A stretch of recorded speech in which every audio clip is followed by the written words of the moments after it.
Арбаңыздар, ардақтуу спорт сүйүүчүлөр, футбол көрөрмандары, сиздерге Ордолу Ош шаары Шапкат спорт комплексинен салам жолдоп турабыз.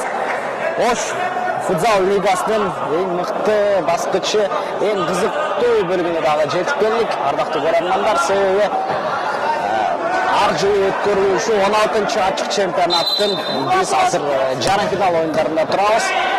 Бул беттеш финалга жолдомо бергендиктен бүгүнкү оюн үчүн бардык колдон келген аракеттерин бүгүн командалар жасашат. Эмесе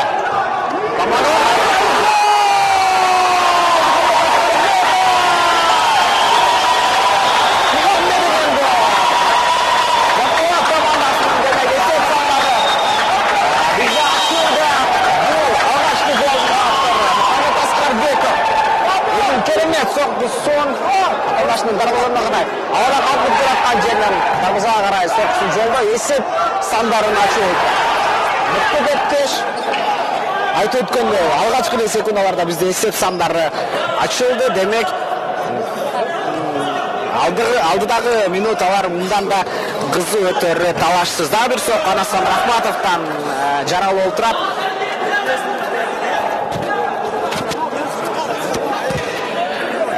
Мындай кыздар ойында өтө кооптуу оюн.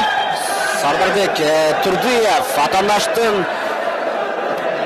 башына карай соккусун буту менен жолдо отурат. Тилекке каршы мындай кагуучулардын азыр кереги жок.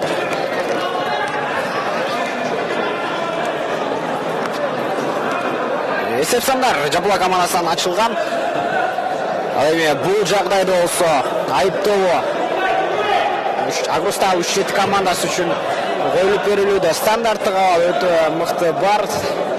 Тосмун өз жайына жайгаштырган соң сокко жолдонуп эсеп сандан теңдөө болгон аракеттер жасалат.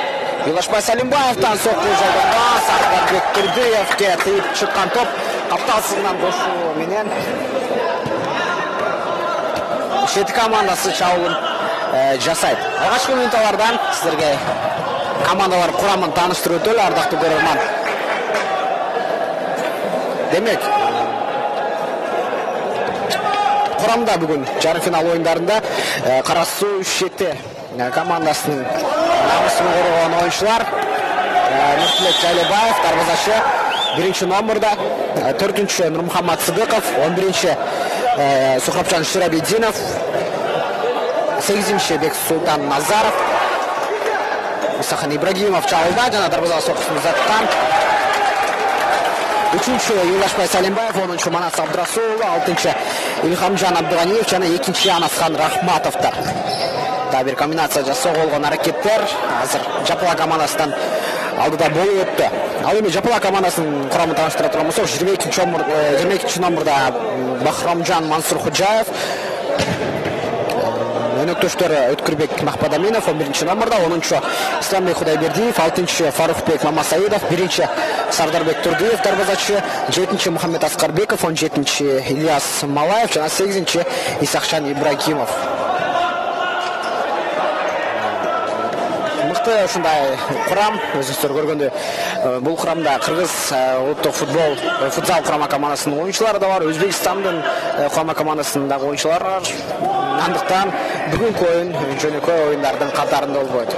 Финалга тете оюн.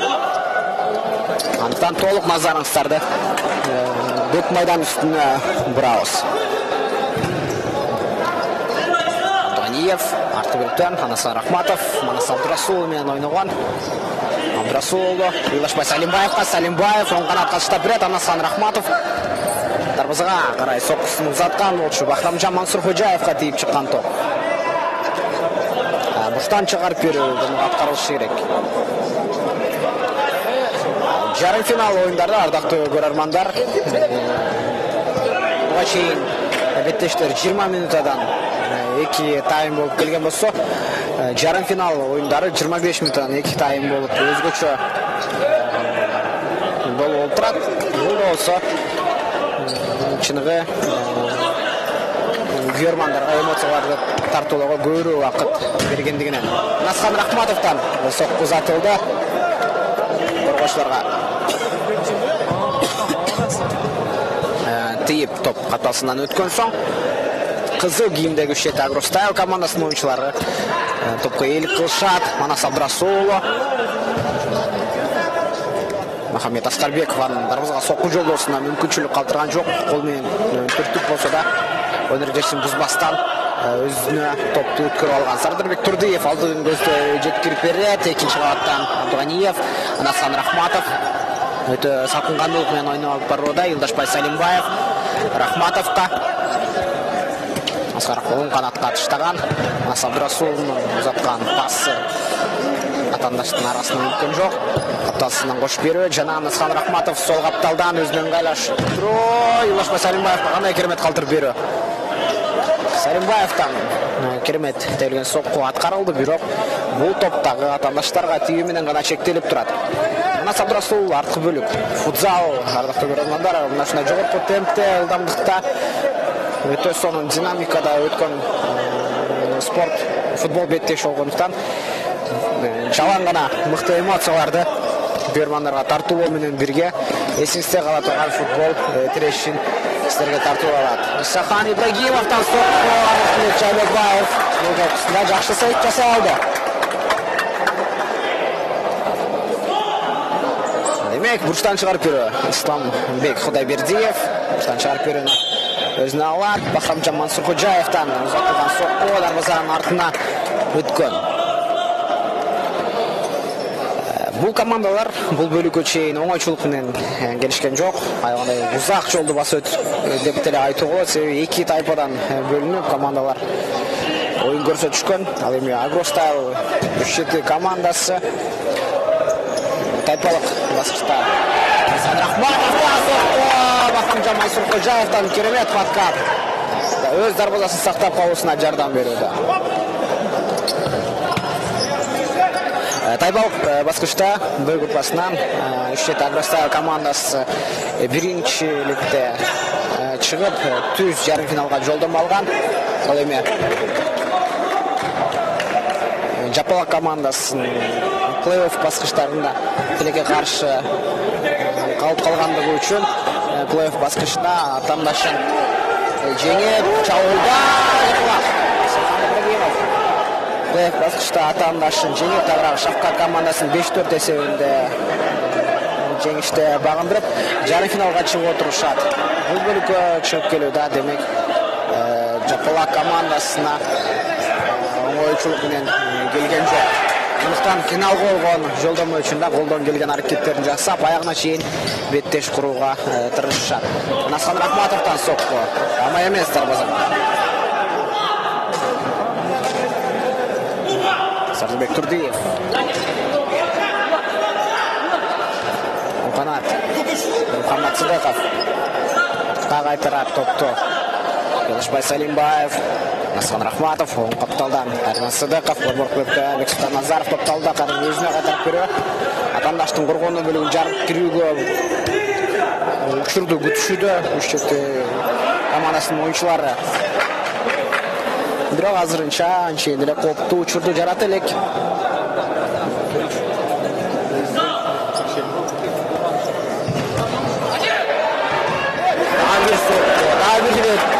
Бахрамжан Мансуркожаев.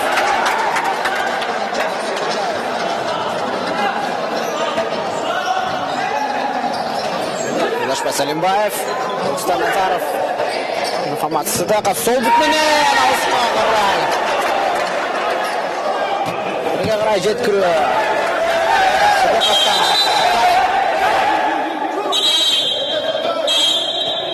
Искан Ибрагимов, Мухаммад Сыдыковго.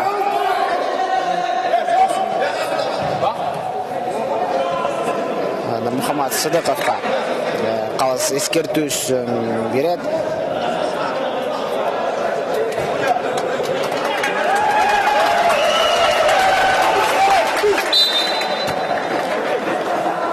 Артыгөздө Затоа, Мансуркожаев тереңге. Юлдашбай Салимбаев топ менен сокку затабы жок. Насхан Рахматов Qaптал. Soldu көздөй. Назаров. Жолдашбай Салимбаев ойнаған. Одан Назаров. Топты сақтап қалған жоқ.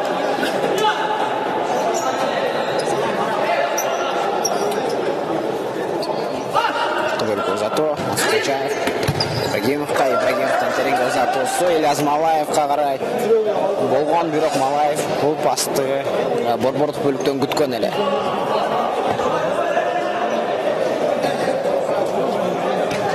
Назаров, он Qaптал. Ибрагимов. Мухаммад Сыдықовтан соққы ұзату.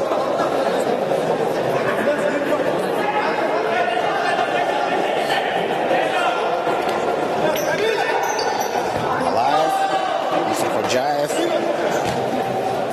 Ибрагимовқа.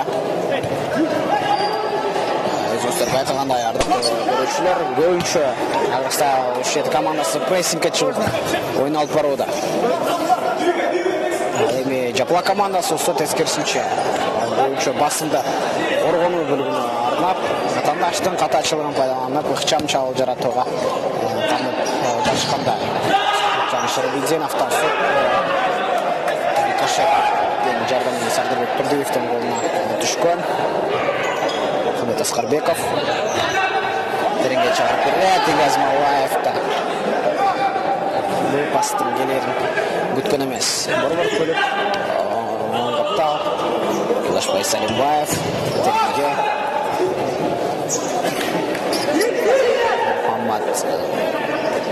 Мухаммад Асқарбеков Ильяс Малаев Мүктіштерін ашылысын күтуді. Ағымес бас, қатачылық. Ықшам чауы демек үшет Ағырса командасынан.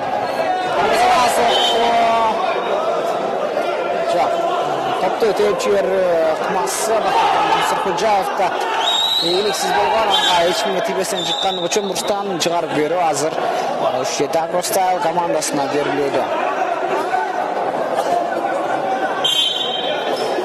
Салимбаев, Шеребидзеновқа, Артурліктен Бекстан Назаров, Стенканың жардамымен шалға чып кетіп әрекеттенген. Мухаммад Сыдықов, үміттіштерін таппай қалуда.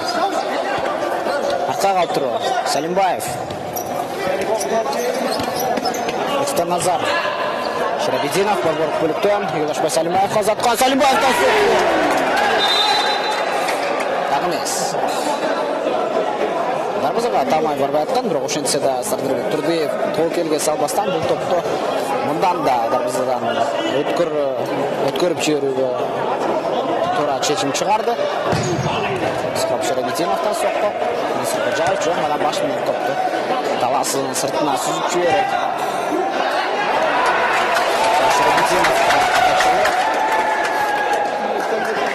Бұл да осы ойын таласындағы психологиялық ойыншылардың дайырдығынан да көз қаранды. Әрбір топты сақтап, әрбір топқа өте қылтаттық менен, өте чоң чөверчілік менен ойын көрсөтті. Азыр мындай чоң давление да қиын. Себебі шындығында ойындағы басым, ойындағы жоопкерчилик айғандай чоң болып тұрады екі команданың ойыншыларында. Ильяс Малаевтың шығарып беруші. Ибрагимов, тарбызаға соқ. Ғана керемет соққы атқарылған. Мегаз Рүшетті Агростайл командасы өзінің дарбызасына өте көп чағылдарды өткөріп жіберуде. Жадаға салардың бірі дарбыза торына деле түшкен түріне шығап беру. Бекстан Назаров. Дарбызаға соққы. Үшет Агростайл командасы өзінің дарбызасынан көп чағыл өткөріп жіберуде деп жана айтып жатқанбыз. Олардың бірөзі голмен ақтан болса, жоғырда жасалғанда эпизодтар аяғына көп жаралуында. Ильяс Малаев чалға шығып барады. Ходжаев, Ибрагимов, Атачылы қорғану бөлігінде. Артқа қалды. Мухаммад Сыдықовтан соққы. Тереңге ұзатып береміз. Шеребидзенов, Назаров, мықты өтіп бару әрекетті. Жолдашбай Салимбаевтан. Жазмалаевқа Турдиевтің ойына барған елі. Турдиевтің тереңге шығарып бересі. Мұхаммед Асқарбеков топты сақтап қалған жоқ. Демек, Манас Абрасулова топпен жалға қарай шығып барады.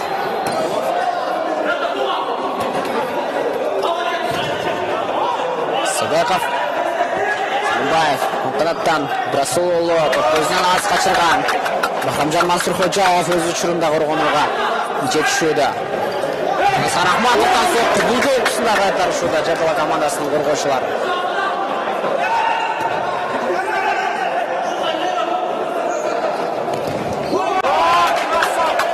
Сәлімбаевтан берілген пас Ильяс Малаев өз ұшырында мықты реакциясын жасап.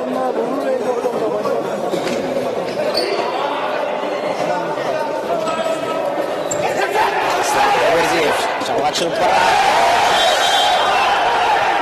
Жаңа қағылушы бұл жағдайда Юлдашбай Сәлімбаев Ислам Құдайбердиев таласының сыртына түртіп жіберген. Антпесе де өзінің ылдамдылығы өте күш болшы.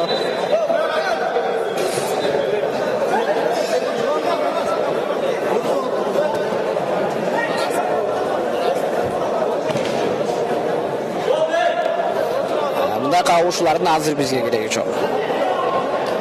Бұл башқаша айтқан ата-анаштың ойынын сындыру деп айта алыз бе.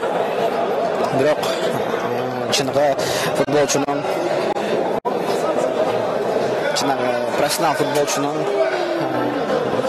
профессионал футболды жасабай тұрған еш. Бірақ Юлдашбай Сәлімбаев албетті өзінің ата-анашынан кешірім сұрайды. Себебі алар бір-біріне жат емес, кезінде бір командада да ойнап жүрішкен. Ислам Құдайбердиевке денсаулық қалаймыз. Қайырдан көк майдан үстінде чауылдар оланады, айыптауы бұл жағдайда Жапала командасына ұйғарылған.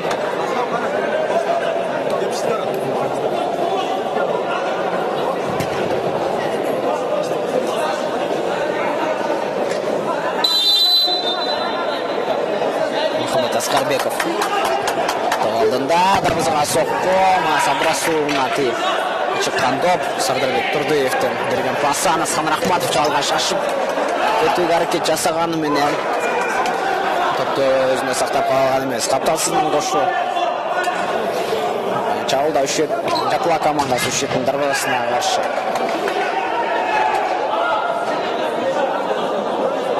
Бұрстан шығар беруі Ильяс Малаевта. Көздегі ойнауға арағасыз. Чауылға кіріп барудан біраз көптен тұрышқандай. Ильяс Малаев топпенен сол бұтмен соқ ұзатылады. Юлдашбай Сәлімбаевқа топ тейіп шығуда. Бұрстан шығарып беруі.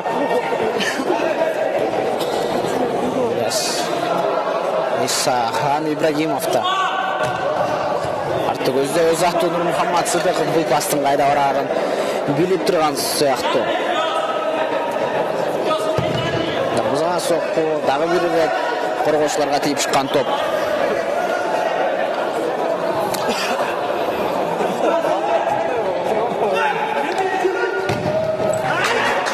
Асқарбеков топтың оң бұтына лайықташтырып келе атқанына қарамастан сол бұтқа түзді алып тегіні тұра көрген. Шындығында сол бұтының өте керемет соққыларды ұзаталады. Жоғырға көргенсіздерді есеп сандарды да Мұхаммед Асқарбековтың соққысына кейін ашылған елі. Дабыл Чауылға Юлдашбай Сәлімбаев Абдуғалиев менен болған байланыш үшеті Агростайл командасында дағы бірінші голды алып келі есеп санын үшеті Агростайл есеп санын теңде алды. Жоқ гол деп айтуға бұл соққыны.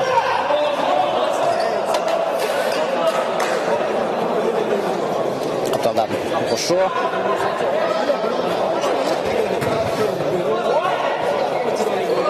Асқарбеков артқа. Ғаниевтен Шамдағалиға азыр көшет командасының пайдасына жара олтырады. Язмалаев бір-бірға, Исахан Ибрагимов, жазғыру алуы. Табір жазғыру алуы, кейін кесі соққы жолғанған Анасхан Рахматов.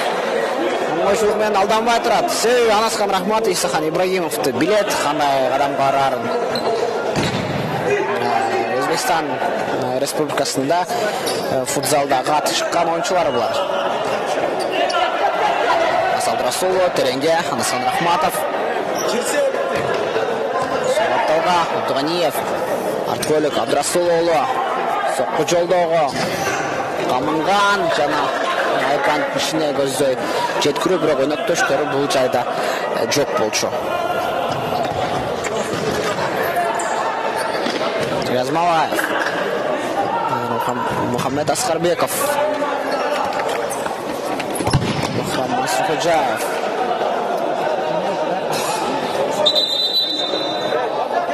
капталдан кошуу.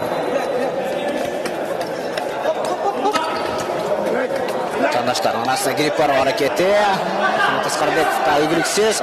Анаскан Рахматов сол бүткөн.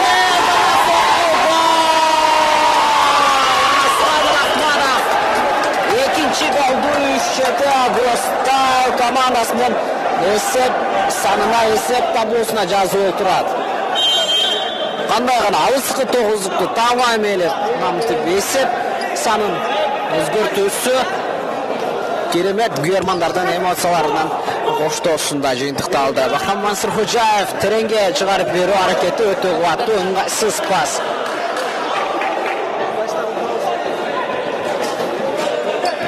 Асал Расулов, Рахматов атандаштан качып өткөн. Исахан Ибрагимов атандаштардын арасында. Абдуганиев Абдрасуловна. Соққу Абдрасуловнан алыскы бурчту көздөп. Бир аз аныктык ага жеткен эмес. Экинчи кабаттан Юдашбай Салимбаев кандай өтө жогорку бийик секиректи жасап, бут менен бул топту талаасынын сыртына чыгарып жиберүүдө. Ислам Кудайбердиев сол бут менен Абдуганиев чалга чыгып барат. Ойрес бузулган жок, шабуулантуу мүмкүн. Таш Салимбаев Расуловна. Салимбаев топ менен. Абдуганиев. Анаскан Рахматов. Юдашбай Салимбаев арган Рахматов. Сокку жолдоева. Жок. Юдашбай Салимбаев менен Анаскан Рахматовдун бул жолку байланышы ийгиликсиз. Бири-бирине ишенип, бири-бирине жүктөмдү, бири-биринин моюнуна тапшырып койгондой. Абдрасуловнан азыр керемет атандашын алдоо болду десем болот. Бул топко токтотууга амал жасап, бирок тийбей койгондо. Чапала командасы чалга чыгып барат. Мухаммед Аскарбеков, Ибрагимов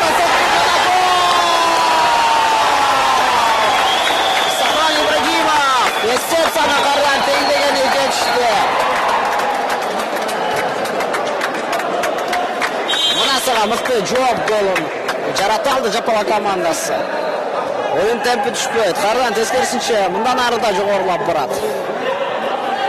Абдрасулов, борбордук бөлүктөн Рахматов артты көздөй. Мухаммад Сыдыков тереңге. Рахматов. Юдашбай Салимбаев. Кардан Рахматов соққу Затава. Соққу рикошет.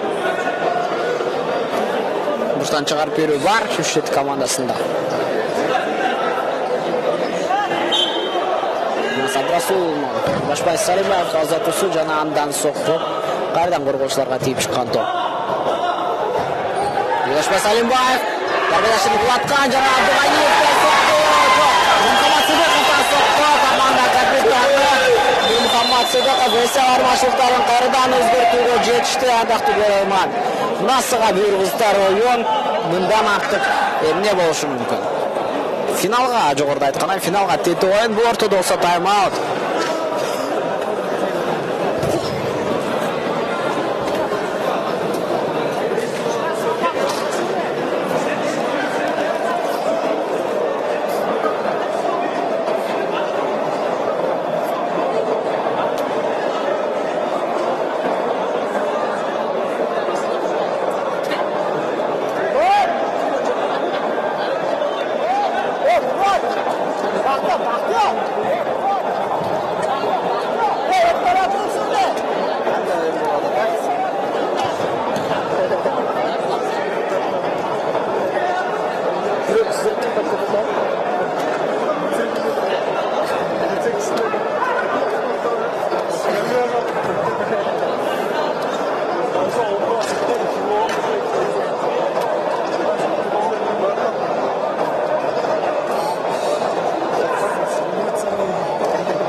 Тайм-ауттан соң қардан ойын таласындамыз. Жапон командасы өз арбасына гол өткөрүп жіберген, андықтан қардан борбордық бөліктен топты баштауға арғасыз. Бірақ ош етсе де уақыт бірінші бөлікті гол жаратуға жетішті. Нұрмұхаммад Сыдықов чабылда, Сухрабчан Шарабеденовтың тереңге қарай ұзатуысы.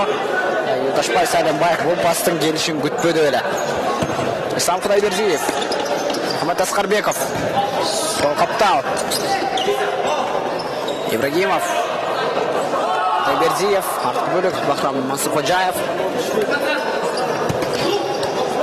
Ислам Құдайбердиев қардан. Өзі соққы жолды айт. Қорғаушыларға тиіп шыққан топ. Құдайбердиевтен дағы бір керемет соққы.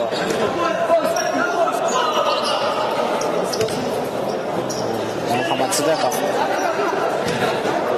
Шарабеденов, жаңа жүктеп бересі емес. Ислам Құдайбердиевтен бұл топты Юлдашбай Сәлембаев башын бұл топты шығарып кете алды. Назаров, Сәлембаевтан біргесін өзі ашылуға әрекет жасайды. Жаңа андан топты алып бері отырып. Юлдашбай Сәлембаев артқы бөліктен контролдығы кірішуді.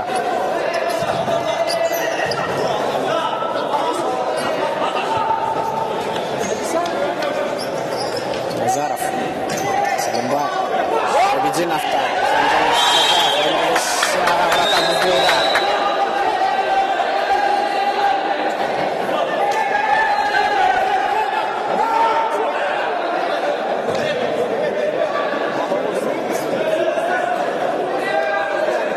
санаулы ғана секундалар қалған.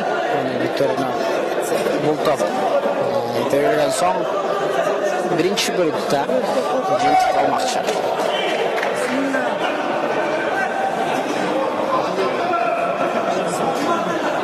Топ алдында Мухаммад Асқарбеков.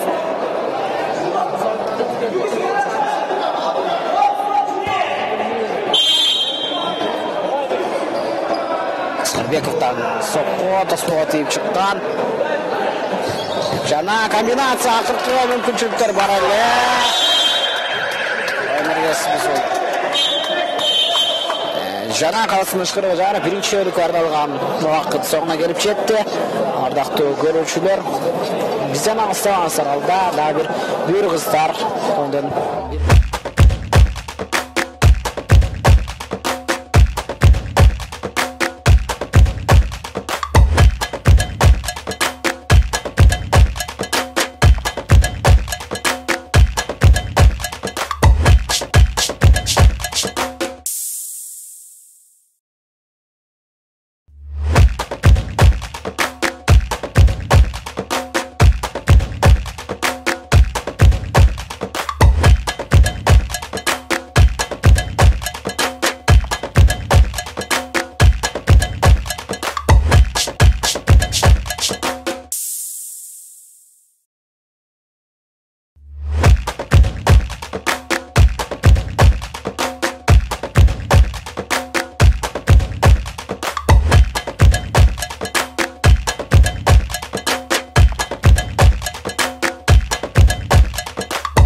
басылыш кыргы жаңарды демек экинчи oyunun ikinci bölümünde de start verildi.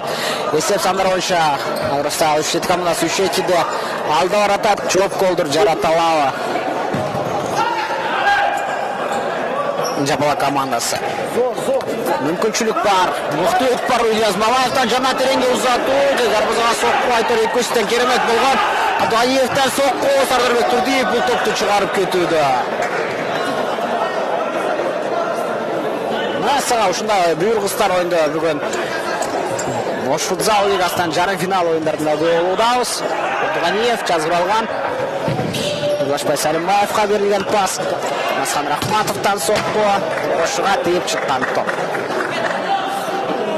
Жок, атандашка тийген эмес. Жапла командасынын дарбаздан кайган топто оюнга кошконуна караганда Бахрам Мансурхожаев, Сахан Ибрагимов, Ильяс Малаев топты өзүнө алууда, атандашты жазып алып, чалган ачып барысу өнөрдеси бузулду. Масад Расул атандашты буттан чалган. Урматтуу көрүүчүлөр, экинчи бөлүктө сиздерге командалар курамын эсиңиздерге сала кетсек.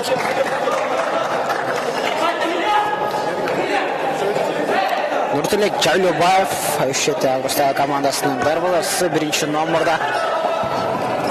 4-ші Мухаммад Садыков, 11-ші Сухрабжан Ширабидзинов, 8-ші Бексултан Назаров, 3-ші Ылашбай Салимбаев, 10-ші Манас Абдрасулулу, 6-ші Илхамжан Абдыганиев, 2-ші Анасхан Рахматов.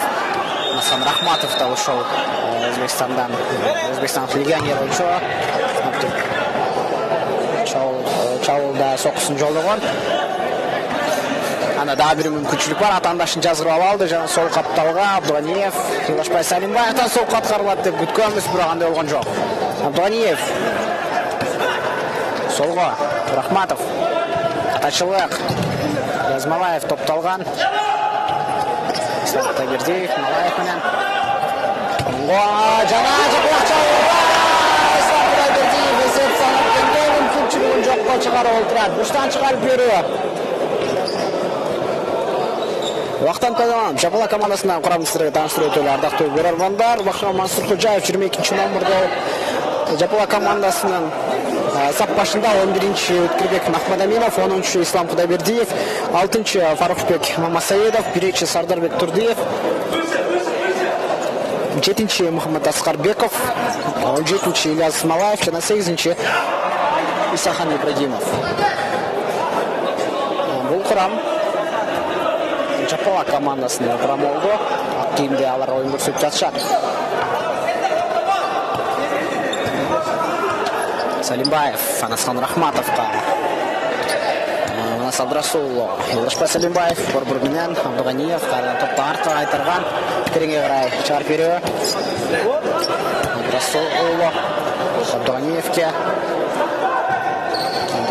Салимбаев менен Расулова, сокку жолдоева, Мухаммад Аскарбек пасты окуган жана жабылды. Жапала чыккан топ тилеге каршы Жапала командасынын эсеп сандары өзгөргөн жок. Исахан Ибрагимов башын кармоо менен гана чектелди.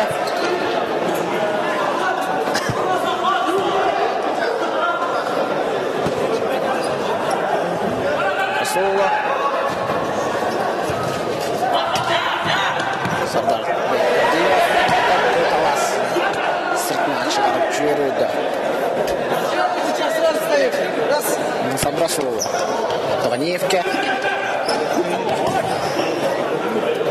Абдыганиевден тагы эмес пас.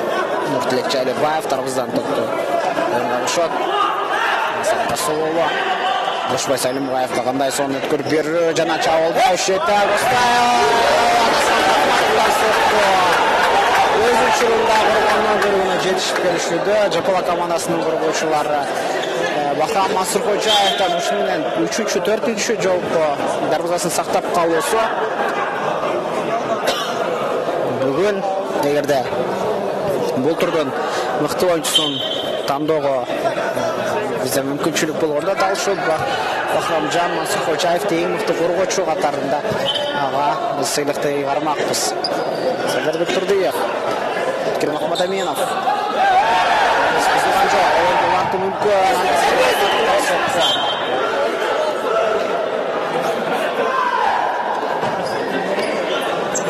Сабрасулова. Салимбаевтан сокку тереңге карай. Жаралса четте турган германдар дагы бул соккуларда жалтанууга жетишпей турушат. Аслан Кудайбердиевке берилген пас. Мындай пас келер мүмкүн эместер.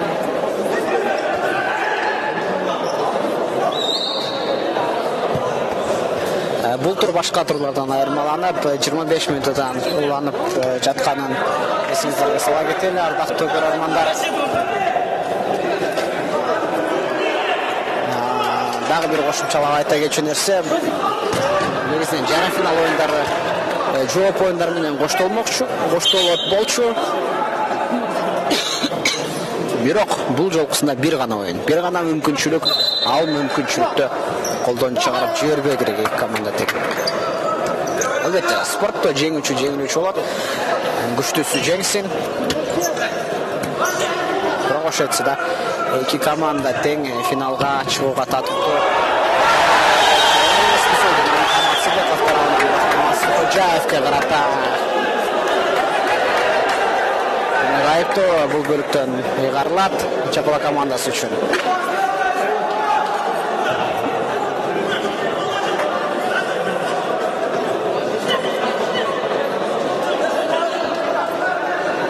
Топтун алдында Жапала командасынын 2 oyuncusunun жайгашканын көрүүбүз. Мухаммад Аскарбеков. Үзүккө талган жана карман Жапалак жолдон Нуртилек Жайлыбаев акырына чейин топко бүрүшүп топту талаасынын сыртынан чыгарбай сактап кала алды. Катачылы Аслан Кудайбердиевден сокку тереңге карай узатылган. Тармас. Бул ортодо Нуртилек Жайлыбаев жараты менен талаасында кулап жатат. Тимур Токтобаев башка калыс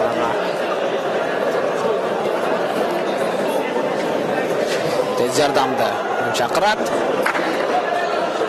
Тез жардамын алган соң Нуртилек Жайлыбаев оюн талаасына кайтат деген үмүттөбүз. Антпесе Шетагростагы командасында алмашууга чыгуучу дарбазачынын жок экендигин көрүүдөбүз.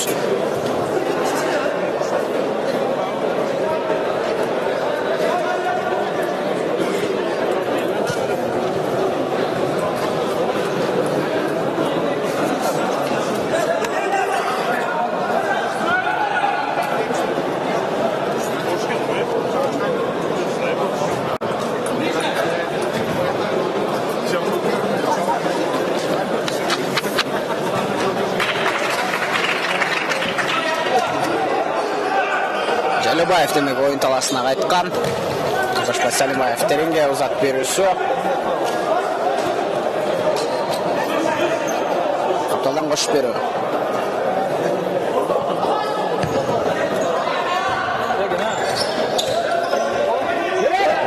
Шөтө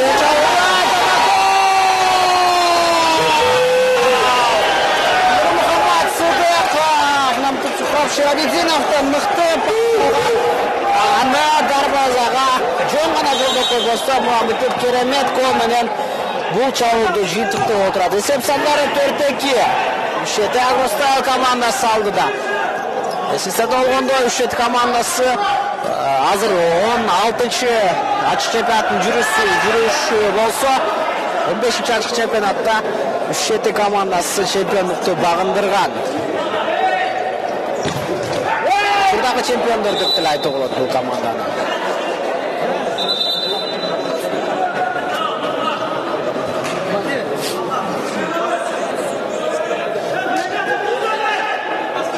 Мурсан чыгарып берүү. Бексултан Назаров. Менен баяндын үчүнө Юлдушбай Салимбаев ыңгайсыз абал болгонуна карабастан бул сокуну жолдоду. Мухаммад Аскарбеков. Тымдашын жазырып алуу. Шарабидзенов. Аскарбеков та танчалған.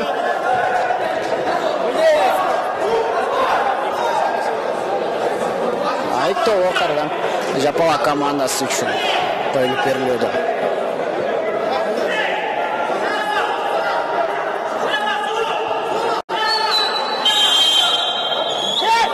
Тосын өз жайында Аскарбековтан соққан Тілек Жайлыбаевқа барған. Топты тосқан. Үшеті қарай чауылда. Сұрақ Шырабединовтан соқты. Сардарбек Турдыев Кырмағырай ұзақ көрісі нүктешке жеткен жоқ арған чауылда. Үшеті Бексұлтан Назаров нүктешке қалтырат. Мұхаммад Сыдықов үшін күреш аяғына чейін. Айыптылы Махрам Мансырғыджаев Тереңге қарай Мұхаммед Аскарбеков топты мұқты қалалған әлі. Артты көзді ұзаты Мұхаммед Аскарбеков қаптау сызғынан қошу. Артты бөлікі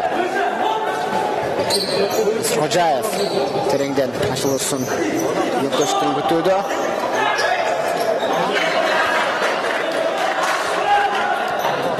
Мұхаммад Сыдықов тереңге жеткірі.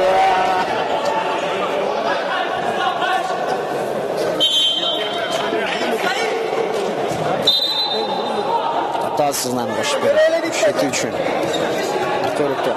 Ошбай Салимбаевта тереңге Салимбаев қарда Назаровқа қайтып берусі тәрегінен жеткен жоқ. Ошенсе да үшетінің жауыл оланады.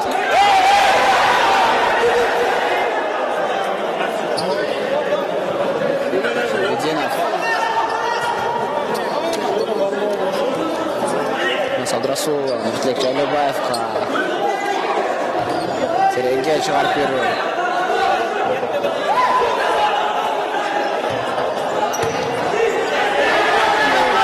Салимбаев Ақшам чауыл жаратуға шашады. Абдрасулы Тарбызыға соққы ұзат. Жоқ, айдан ішіне өнік төшіне кіргіз берді қалған, ал Махрам Мансырғыджаевқа демек шыққан әлі. Атасызынан қошып беру қайырдан әлі. Достан Назаров Ошбай Салимбаевқа қайырдан Назаров Абдрасулы жауға шығып барады. Өміргесі бұзылды. Абдрасулына қарады.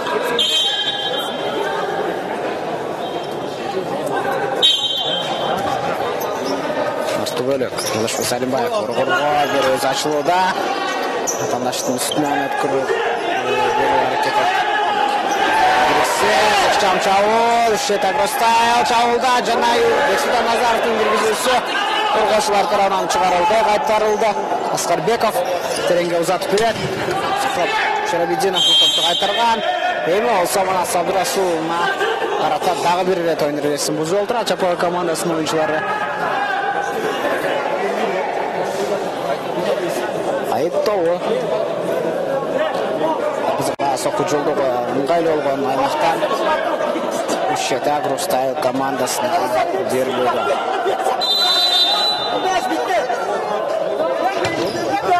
Тереңге Назаровтан тереңге тұр. Жақын тобыстан соққын ұзатқан. Бұл бөліктен олжырату ықтималдылығы өте аз. Тоғышенсіда футзалда емделер ғана ол бөлік. Хамза Мансырғыджаев чауылда Мекошко бас емес бұл.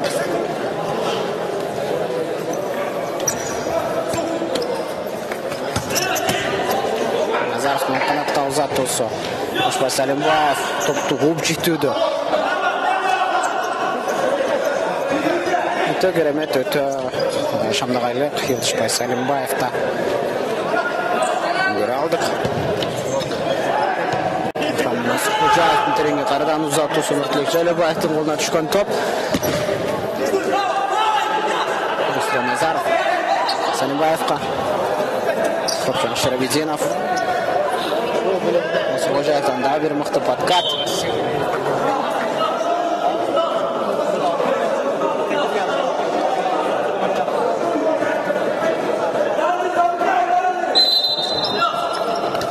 Шерабединовтан соққы. Nasır Hocaev'ga tiyipçi bolsa burçtan çıkarıp berip müşetide. Duşbay Salimbayev'dan sokku uzatıldı. Bu sokkuda Jakmutova burçtan. Soğukta ayet ötkünde mınday şartta bulcurattı. Ama emes! Japon komandası esep sanın. Üçüncü golünü attı. Karnataka Ibragima.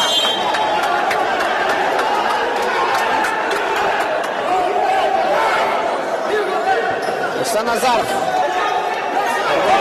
Tam mümkünçülük var. Esefan tende golde kalsa. Ibragimov'dan sokku. Nasab Rasulullah, Ansar Rahmatov'dan tezden berip ketishgan.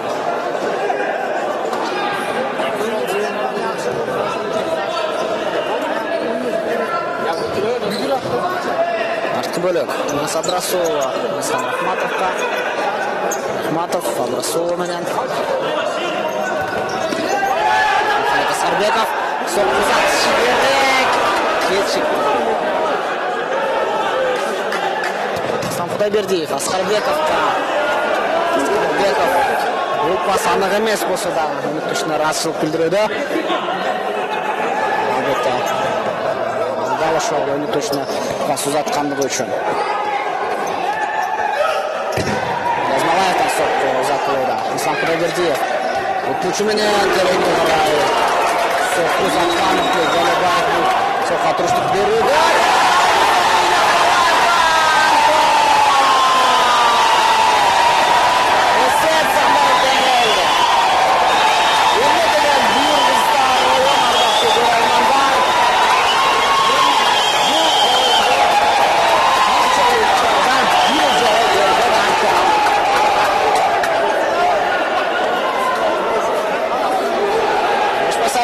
Abdug'aniyevga uzatgan. Salimbayevdan mumkinchilik bor. Sardorbek Turdiyev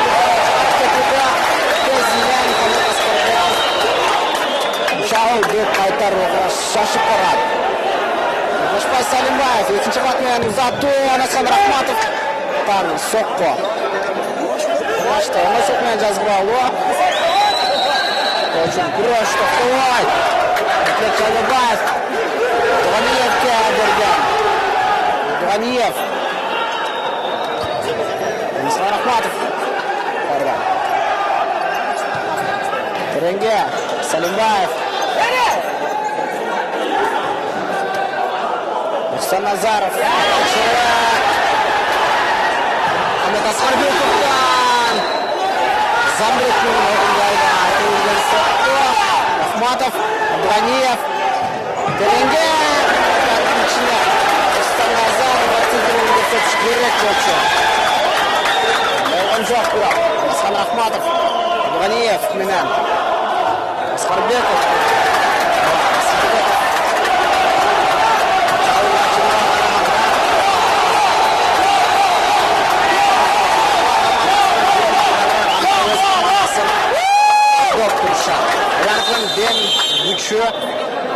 Ulardan dem güçü Japon arasında söz turda uzatıldı. Ortalasında 5 oyun söz susturdu 6-ncısı. Al komandanın Germanları. Bu ortada taymal komandalar oyun taktikasındağı bir ret içine özgürtülüyordu. Girgüsü bile kardan oyun talasına kaydadı.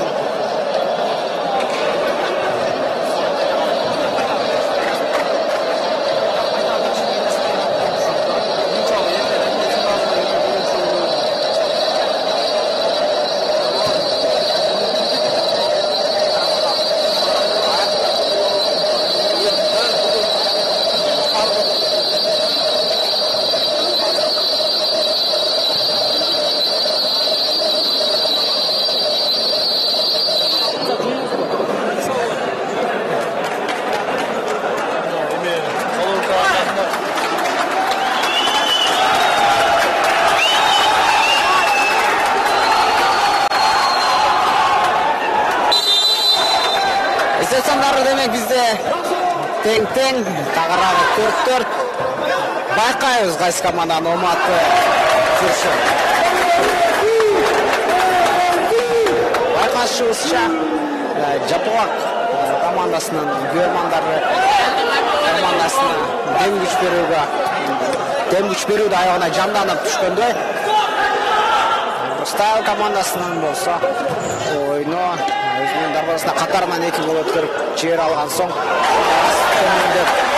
кеткенде Бахрамжан Мансуркужаевтан дагы бир ирет баткат, дагы бир ирет атамбашты мыкты токтотуу. Абдуганиев, Назаров, артта кайтырат, Абдуганиев, Насхан Рахматов менен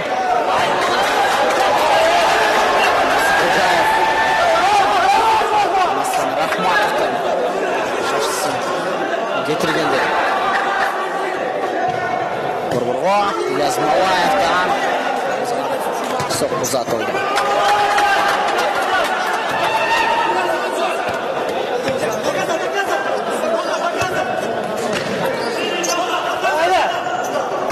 Рахматов.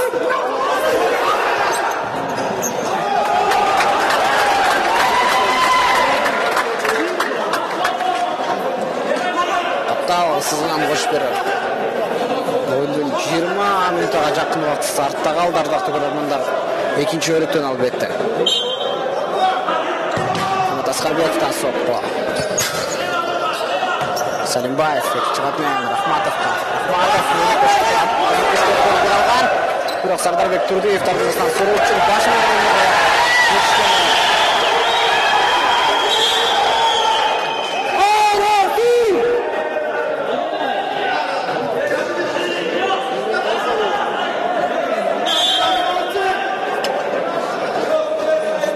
башкы калыс үстүнө тартып калыс менен пикир талашпастыктыгын билдирүүдө.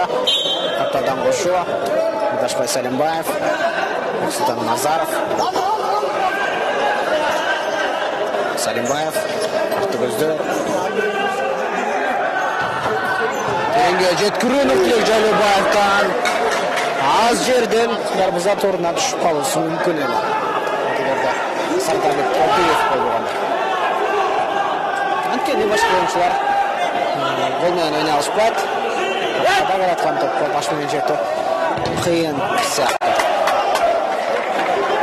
Үшет Агростайл командасынын чабуулу бурчтан чыгарып менен уланат. Тереңге жеткирүү Анасхан Рахматовдон сокку дарбазага багытталган, дарбазага жарма барган. Бирок Сардарбек Турдиев бул топту тосуп колуна алып минуттошторго жеткирип берген болчу. Ал эми минуттоштор чабуулду комбинацияны улантып кете алган жок. Назаров Абдуганиевке. Абдуганиев Назаров менен Дашбай Салимбаевтан сокку. Сардарбек Турдиев бул топту тосууда. Анасхан Рахматов аябай салкын кандуулук менен ойун алып барууда. Бул дагы өтө жогорку деңгээлдеги чеберчиликтен далили.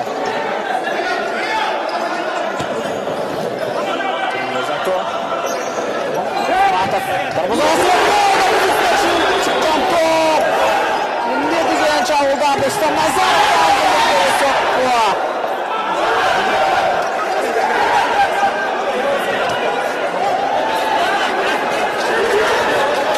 Тереңге Дашбай Салимбаев, Султан Назаров.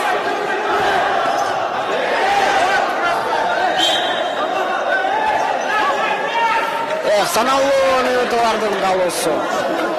Чамдагыла жигиттер дейт элек.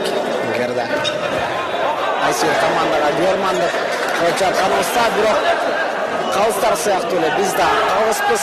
Чындыгында күчтүүсү жеңүүсүнө тилектешпиз. Анасхан Рахматов. Сол жолдогу Дашбай Салимбаев дагы бир жазгыралы.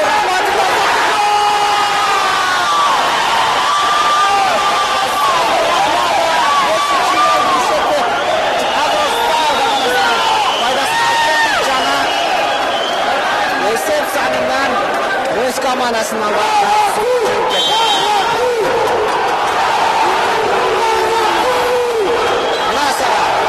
ойын таласында Жапалактын да бүйөрмандары аягандай көп. Бир тарабы каралсууда. Экинчи тарабы Жапалакты өз командасына дем күч берүүдө. Абдуганиев. Анасхан Рахматов. Берилген пас пас емес. Исахан Ибрагимовтан тағы емес.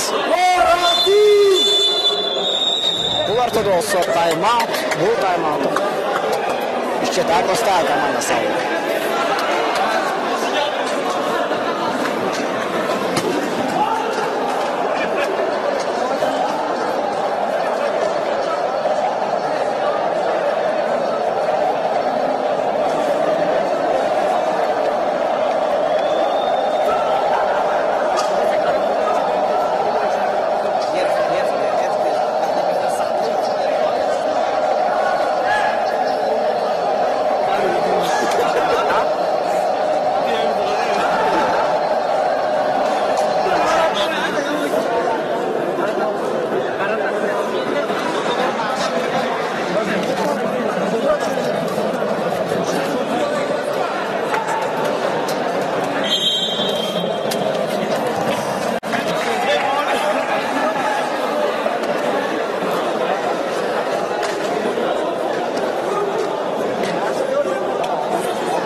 Тайм-аутта жетіп қардан ойын таласына қайтышады ойыншылар. Нисан Ахматовтан тағымыз пас.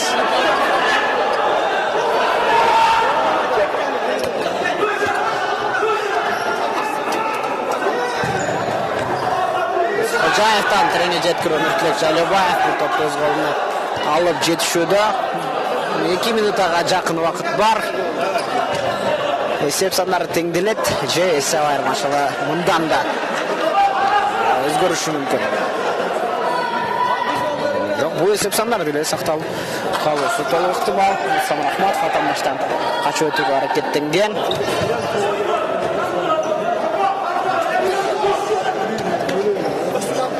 Мұхаммад Сыдықов Ташылқа жол бербеу зарыл. Нұртілек Жалебаевтың тарихында Нисан Ахматов